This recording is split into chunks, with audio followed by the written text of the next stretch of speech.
I walked down the shores of Heaven's Beach. Salted my Kool-Aid with artificial truth. He was saccharine.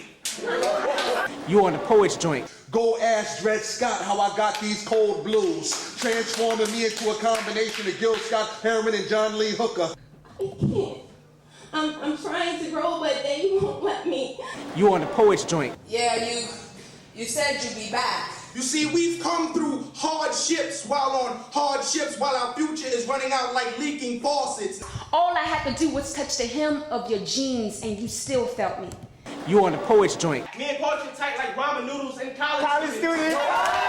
Always been a diamond in the rough, but now I like to rough whack poets up. You on the poet's joint. For poetry, I'm like Elvis, John Wayne, and the secret identity of the best friend, the lowest lane as I walk the daily planet. Crowd's thunderous applause let me know I'm more than ripped it. Take that loud side conversation out of the immediate vicinity. Because I came to hear all the poets, not just your poetry. Peace. What's up, people? This is Jay Ross, the host of the Poets Joint, and we're in front of Soul Sanctuary in the city of brotherly love, Philadelphia, and we'll be back with Stephanie Renée in a minute. To go there. Yeah, but you did. It was. Well, I'm not pastor. I guess we on. Yeah, I guess. Well, since we're here today, we're in Soul Sanctuary. It's the Poets Joint, and I got one of my homegirls here, Chocolate City, That's DC. right. Stephanie Renée, and we're gonna start the interview from the back to the forward. Okay.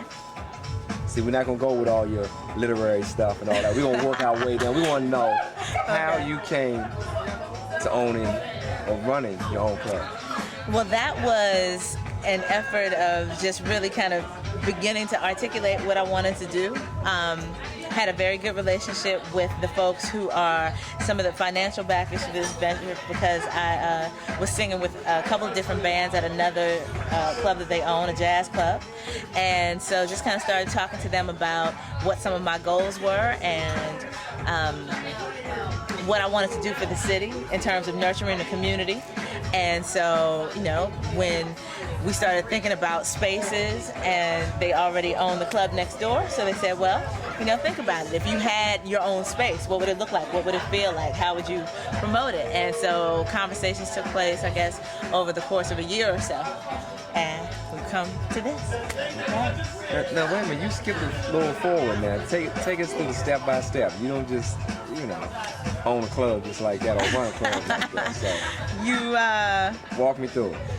You talk to the right, partner yourself with the right financial people. You put together a concept, you sell that concept to folks. You pull together management staff that can make it happen. You hire staff that can make it happen. And you start to promote it to a community that you know is going to accept it. I mean, those were really the steps that, you know, the space kind of existed. It just needed a bit of a philosophy overhaul, a few little art pieces and little touches here and there to make it feel like a space that was going to accommodate, you know, this whole crowd, and that's what we have. Now, will your venue just host poetry, or will it have a whole different feel? Yeah, we have the lineup is fairly diverse. We're open Wednesday through Sunday, and so Wednesday nights we have an open mic jam session. So that's a little bit of everything. That's poets, that's MCs, that's musicians, that's vocalists. You know, everybody comes in and sits in. They take turns all night long. Thursday night we have a DJ. Actually, the DJ is playing now, Little Dave, who is here, and his evening's called Spin Cycle because it all comes out in the wash. You know, for you to let loose with some real good music.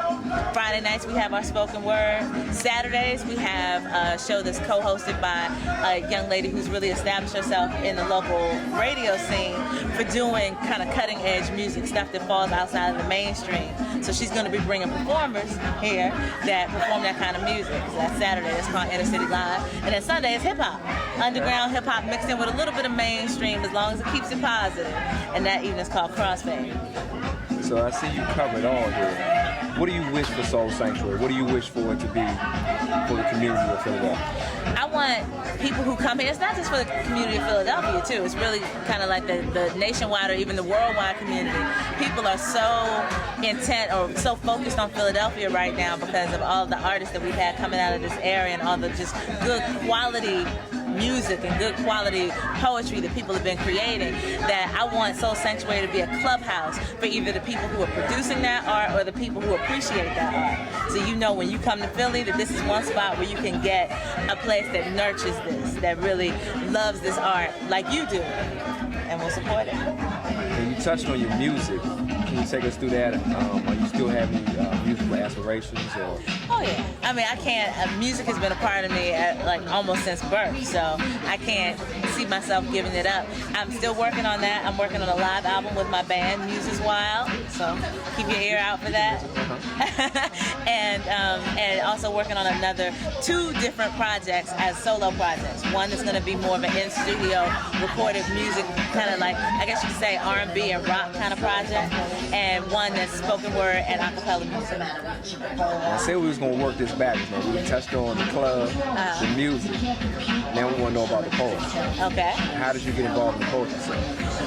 Well, I started writing poetry seriously. I've been a writer all my life, but I started writing, I guess, spoken word seriously after my freshman year in college, because there was just so much that I had been through in that experience, and so much that I felt like I needed to let go of, you know, so that I could move on and still be a positive person. And it kind of grew from there, and I really started reading it in front of people probably in like '93, but it was still very much tied to the paper back then. I didn't really start like performing it in the way that we understand spoken word now until '94, when I hooked up with the group Buttermilk Worldwide that has been hosting this evening, and you know, the rest is kind of history. Well, describe that first experience stepping on the stage. They call that being a virgin.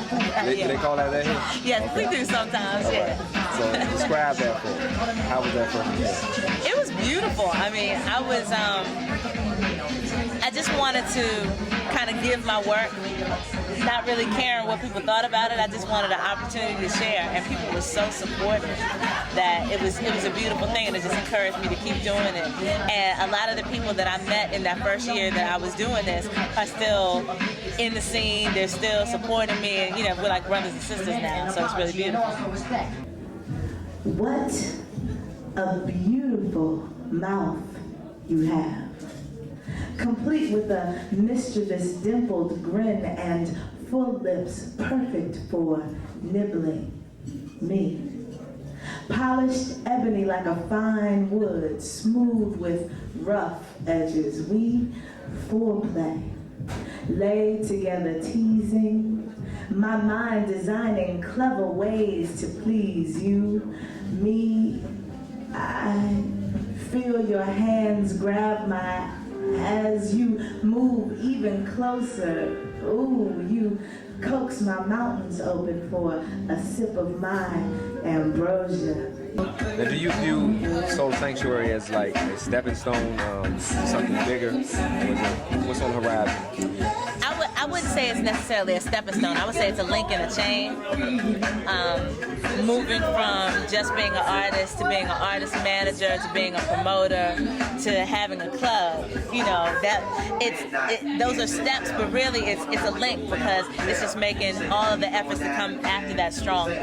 This nectar of the gods, my God, you sip, lick, sticky like honey, drips, slowly pouring down and into you, whispering softly. Nasty things down there where the walls have no ears. Hot, tight little spaces, and I'm wet. Sweat beads pour down and drip wet. My honey drips slowly.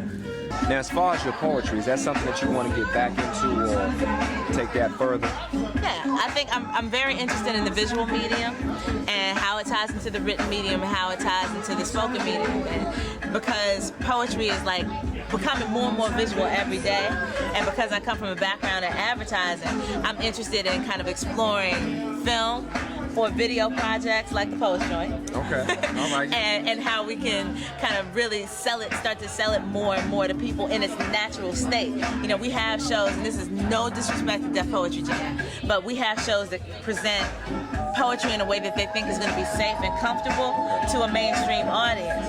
And it's not necessarily the club environment where it's created or the theater environment where it's created. So my interest is in giving it exposure, raw, and the way it comes out.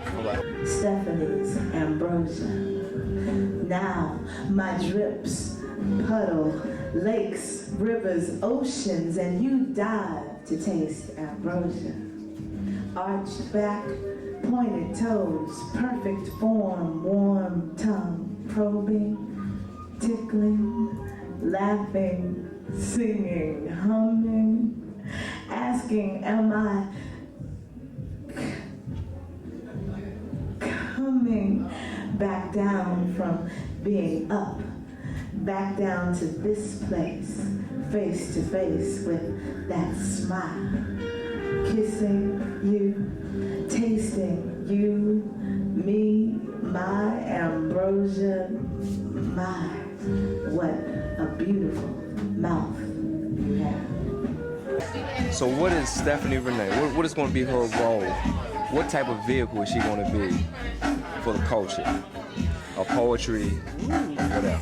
That's a loaded question. What kind of vehicle am I going to be, ladies and gentlemen? I don't know. I just want to be, a link. You know what I mean? I want to be a person that people can feel has integrity when it comes to this art, someone who loves it dearly and will provide opportunities for other people to